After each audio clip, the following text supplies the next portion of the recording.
So Anthony Joshua recently confirmed that Ben Davison is not going to be coaching him for this upcoming fight against Jake Paul, and he's going to be doing this training camp with Team Usyk in Spain. Now, Anthony Joshua keeps changing coaches. He's done this a number of times throughout his career. And Team Usyk, I struggle to see synergistically where this fit is going to be, where AJ can make drastic improvements in such a short period of time. I think ultimately, going to Team Usyk, the biggest thing that they can give him is more fitness.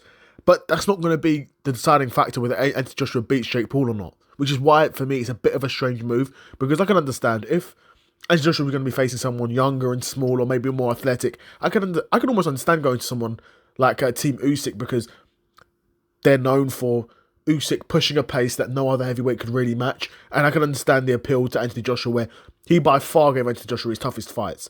Even the fight against Andy Ruiz where he got stopped. Even the fight against Daniel Dubois where he got stopped. You know, Usyk gave him the toughest fight because Usyk comprehensively outboxed him for 24 rounds.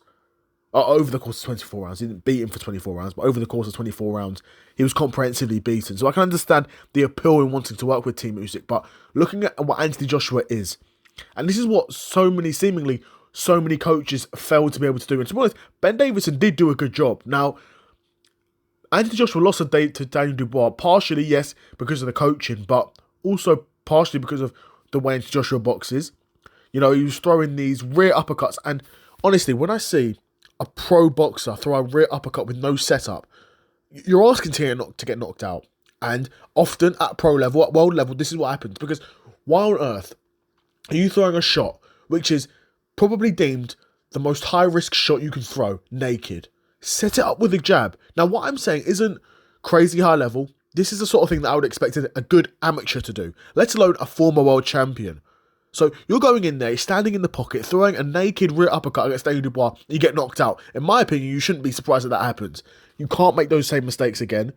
He probably will, because at this point in his career, he's an old man. He's, well, not old, but he's getting on a bit. He's been a pro for a while. He's taken some beatings. Ultimately, you can't teach an old dog new tricks, for the most part in boxing. That's the reality of it. But Team Usyk no doubt will get him in shape. But again, it's a bit of a weird mix. I mean, they're in Spain, so maybe because of the climate, although Spain's not going to be amazing to be in this time of year. But who knows? I think ultimately the best coaches in Anthony Joshua's career was Rob McCracken and Robert Garcia. And those were guys who clearly understood what Anthony Joshua is, and they were doing their best to strengthen Anthony Joshua's positives and, you know, hide his weaknesses as much as possible. And to be fair, Ben Davison was able to do that for some of his fights. I think he was there for the Helenius fight. He was there for the Francis Ngannou fight. The Jermaine Franklin fight may have been it as well. But all these guys are scrubs. In terms of boxing, these guys are scrubs. Francis hadn't really got any boxing experience. Helenius is a journeyman. Jermaine Franklin isn't anything special either. Right? So Anthony Joshua, as a former world champion, should be beating those guys. Right? And then he goes against Dubois and he gets smoked.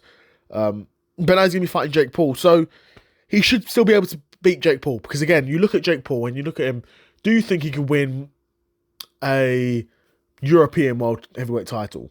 No. Could he win a world title at... could he win a European heavyweight title? No. Could he win a world championship at cruiserweight? No. So, how can you face Anthony Joshua, who, yes, is past his prime. Yes, his chin is starting to dissolve. Yes, he's not as fast as he once was. He's still faster than Jake Paul. He's still stronger than Jake Paul. And I guess Usyk, training with Team Usyk, I suppose this fight is only going to be an 8 or 10 rounder, so he's not going to need a crazy amount of endurance compared to what he's needed previously in his previous fights, because he's gone 12 rounds multiple times, Anthony Joshua. But yeah, he's got a new coach. He's training with Team Usyk. I'd be curious to know what you guys think of this fight. What do you think of him changing coaches once again? And let me know in the comments below. Another episode of the Seth Solo Side Quest in the bag, and I'm out. Peace.